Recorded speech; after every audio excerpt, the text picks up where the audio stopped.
Start. सभापति महोदय, भावनाओं और सुंदर कल्पनाओं से सुसज्जित यह एक सुनहरा सपना है जिसके ऊपर आज हम विचार कर रहे हैं।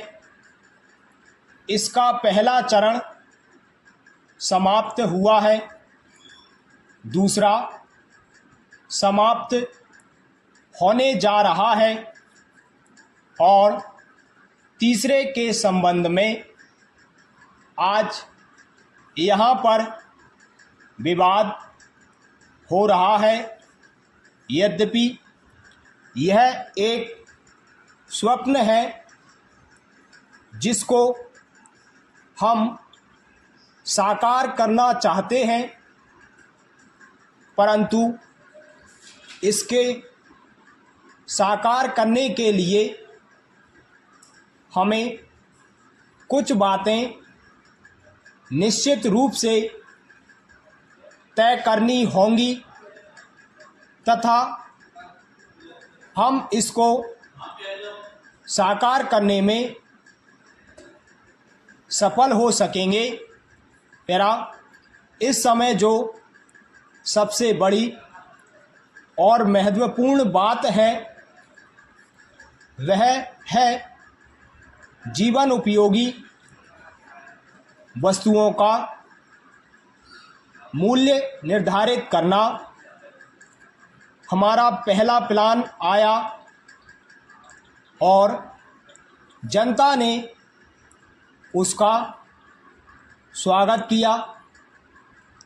दूसरा प्लान आया, उसका भी स्वागत हुआ। हम सोचते थे कि इन प्लानों के कार्यान्वित करने से हमारा जीवन मान बढ़ेगा, देश उन्नत होगा, देश नवनिर्माण की ओर बढ़ेगा, हम तरक्की करेंगे। परंतु क्या वास्तव में यह बातें हुई हैं?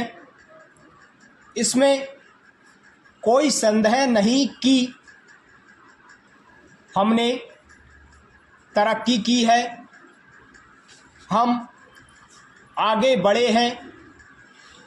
परंतु जब हम निजी जीवन या घरेलू जीवन या अपने आसपास का वातावरण देखते हैं तो यह बढ़ती हुई महंगाई हमें अस्त व्यस्त कर देती है।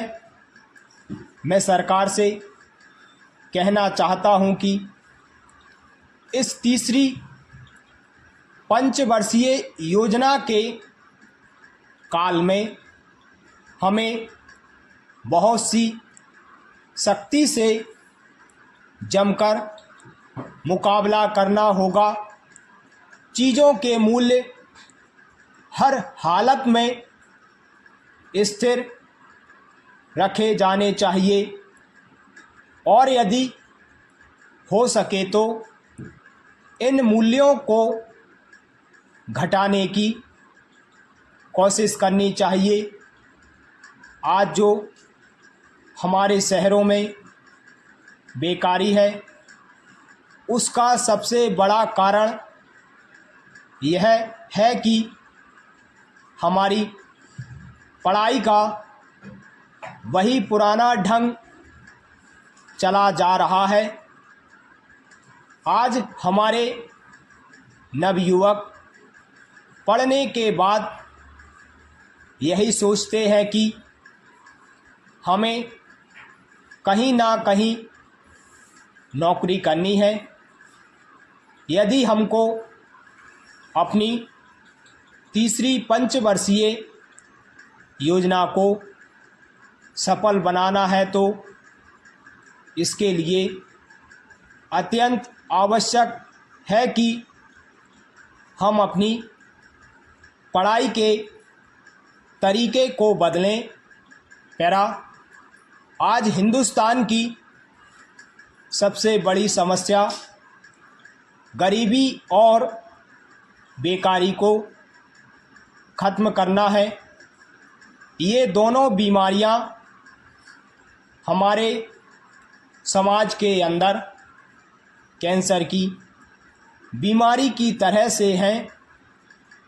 आज तक डॉक्टर नहीं समझ पाए कि कैंसर की बीमारी के लिए कौन सी दवा उपयुक्त है।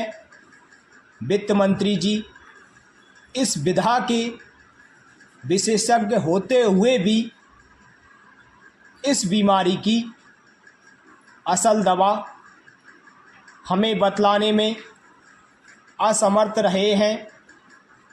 यह ठीक है कि बेकारी की समस्या को वह महसूस करते हैं, लेकिन हम देखते हैं कि जैसे जैसे हमारी योजना का काम आगे बढ़ता जाता है, वैसे वैसे यह पता लगता है कि बेकारी भी उसी गति से बढ़ती जा रही है।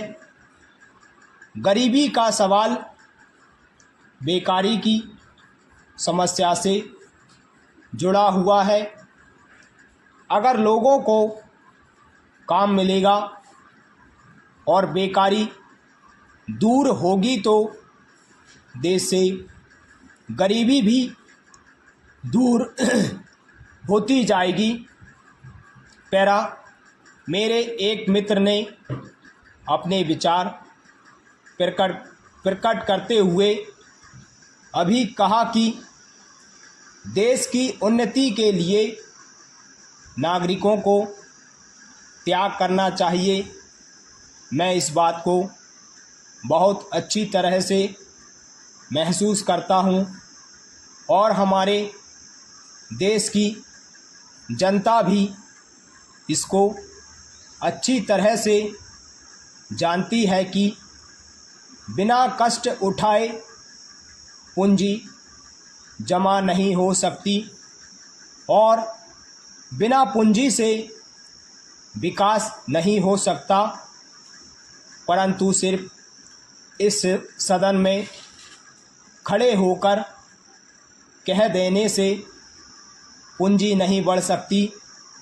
जनता हर तरह से सहयोग करने को तैयार है, परंतु उसे रास्ता आपको दिखलाना चाहिए। आपको स्वयं प्रयास करके जनता के सामने जाना चाहिए। तब आप विश्वास रखिए, जनता हर तरह से आपकी मदद करने को तैयार होगी।